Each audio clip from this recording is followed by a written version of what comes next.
कानी बहू। किशोरी लाल जी के बेटे राघव की शादी की बात जगह जगह चल रही थी, लेकिन किशोरी लाल जी को कोई लड़की पसंद ही नहीं आती थी।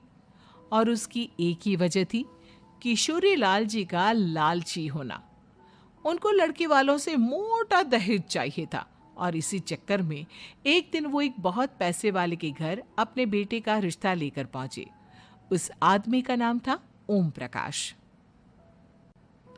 देखिए किशोरी लाल जी, मेरी एक ही बेटी है और मेरी सारी संपत्ति जायदाद सब कुछ मेरी बेटी नैना का ही है।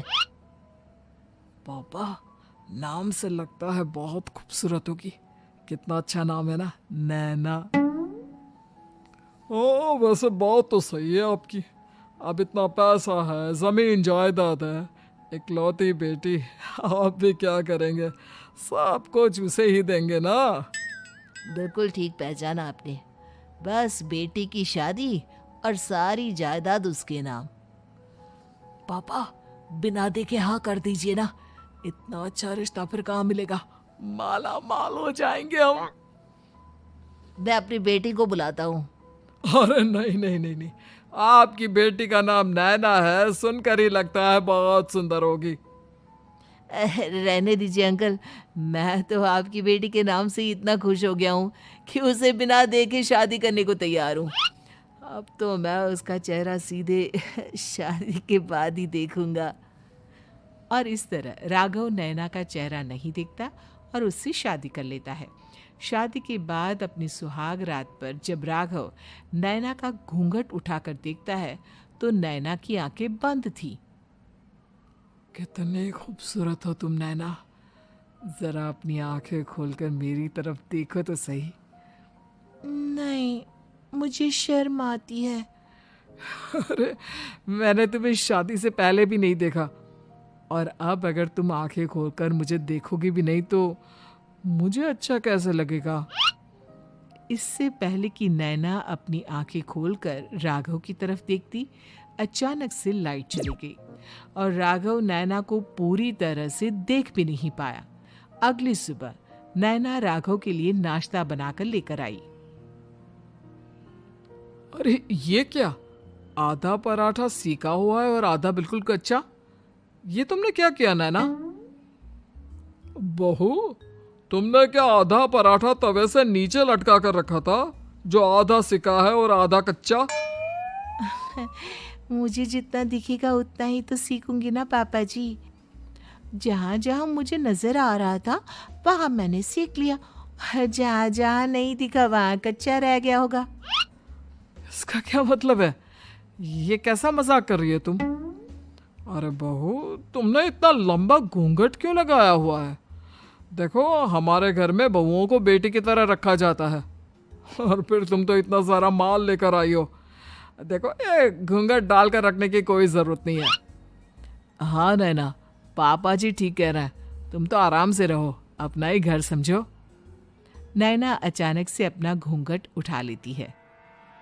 अरे ये क्या पापा, नैना की तो एक आंख फूटी हुई है। नाम से नैना, लेकिन ये तो कानी बहू निकली। मेरे साथ धोखा हुआ है, धोखा।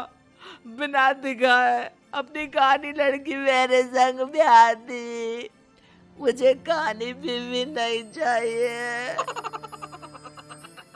मुझे अभी ओम प्रकाश जी से बात करनी पड़ेगी। आखिर उन्होंने मेरे साथ ऐसा किया क्यों? अरे, आप लोगों ने ही तो पापा से कहा था कि आप लोग शादी से पहले मुझे देखना नहीं चाहते। अब मेरे पापा पर क्यों इल्जाम लगा रहे हैं? अरे लेकिन उन्हें बताना तो चाहिए था ना कि तुम कहानी हो, एक आंख से तुम्हें दिखाई नहीं देता। किशोरी लाल और राघव नाराज होकर ओम प्रकाश को अपने घर बुलाते हैं। पापा जी, ये आपने क्या किया? शादी से पहले बताया क्यों नहीं कि नैना की आंखों में परेशानी है? अरे आप ही ने तो लड़की देखने से मना कर दिया था। अरे लेकिन आप बता तो सकते थे। आपको तो हमारी बेटी की प्रॉपर्टी चाहिए थी, वो भी पूरी की पूरी। अब क्या हुआ अगर उसे आधा दिखाई देता है? प्रॉपर्टी तो आपको पूरी मिल गई ना। अरे ये क्या बात हुई? मेरी शादी प्रॉपर्टी से नहीं आपकी बेटी से हुई है। अब ये तो पहले सोचना चाहिए था। तब तो मेरी प्रॉपर्टी देखकर तुम्हारी जुबान लप लपा रही थी। लेकिन मैं कानी लड़की को अपनी बीवी बनाकर नहीं रख सकता। पापा कुछ करिए ना आप। हाँ करता हूँ। देखिए ओम प्रकाश जी, आप हमारे साथ ऐसा नहीं कर सकते। और तुम देखो, अगर तुमने मेरी बेटी से शादी तोड़ी ना, तो जो भी प्रॉपर्टी मैंने तुम्हें दी है वो तो पूरी की पूरी वापस ले ही लूंगा, और आधी प्रॉपर्टी तुम्हारी भी लूंगा। अरे मेरी आधी प्रॉपर्टी भला क्यों लेंगे आप? इसलिए क्योंकि मेरी बेटी को आधा नजर आता है और उसकी नजर अभी तक तुम्हारी आधी जायदाद पर ही पड़ी है। अब तुम उसे घर से निकालोगे तो कुछ तो लेकर जाएगी ना। और अगर हम आपकी बेटी को अपने घर की बहू बनाकर रखे तो? तो तुम्हारी पूरी प्रॉपर्टी तुम्हारी ही रहेगी, और जो मैंने तुम्हें दिया है ना, उसमें से बस मैं आधा लेकर जाऊंगा। अरे लेकिन अब आप अपनी दी हुई प्रॉपर्टी में से आधी वापस क्यों लेकर जाएंगे?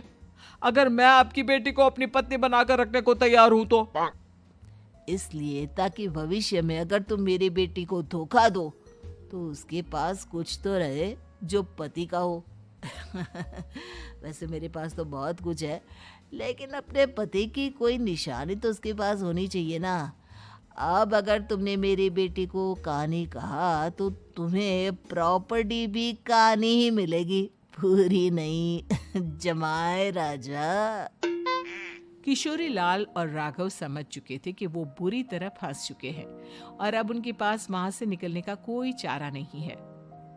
अब समझ में आया ना, लालच बुरी बला होती है।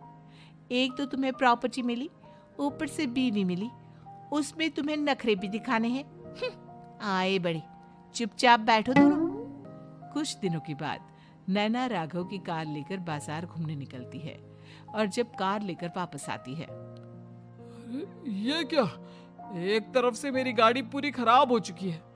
लगता है तुमने मेरी गाड़ी को किसी दूसरी गाड़ी के साथ एक्सीडेंट किया है। अरे अरे कितना बड़ा नुकसान कर दिया तुमने बहू। वो क्या है ना पापा जी, मुझे एक आंख से दिखाई नहीं दे रहा था, सामने से गाड़ी आ रही थी।